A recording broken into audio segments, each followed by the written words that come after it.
Yeah. Yeah. Iba ba ang presidente? Yeah. Yeah. Yeah. Yeah. Masdan mo ang paligid, tila ba walang hangganan. Ang hirap na di naranas sa gitna ng lansangan.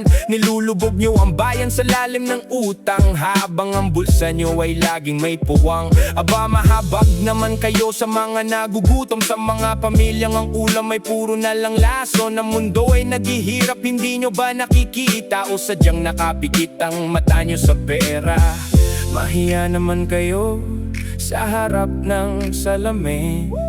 Ang dangal ng bansa ay huwag nyo namang kainin. Di ba ang presidente? Palitan nyo na. Ayaw namin sa kurakot na walang ginawa. Malabo tayong umabante kung kayo ang timon. Ang sigaw ng bayan ay tunay na revolusyon. Iba ba ang presidente? Palitan nyo na. Ayaw namin sa kurakot na lagi nakatago sa masa.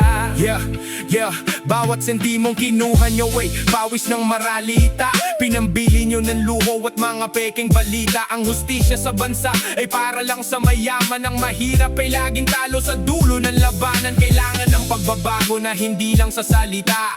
Kailangan ng pinunong may puso at may gawa. Hindi kami papayag na ganito na lang palagi. Ang kinabukasan ng anak namin ay wag nyo ipagbili. Tumindig kayo ngayon bago pa mahuli ang lahat. Ang katotohanan ng siyang dapat na maging sapat. Di ba ang presidente? Palitan nyo na. Ayaw namin sa kurakot na walang ginawa. Malabo tayong umabante kung kayo ang timon. Ang sigaw ng bayan ay tunay na revolusyon. Iba ba ang presidente? Palitan nyo na. Ayaw namin sa kurakot na lagi nakatago sa masa.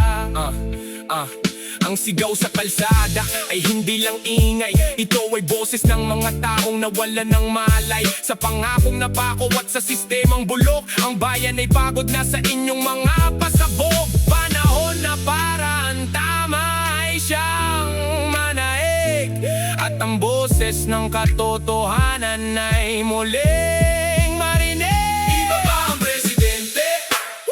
Palitan nyo na.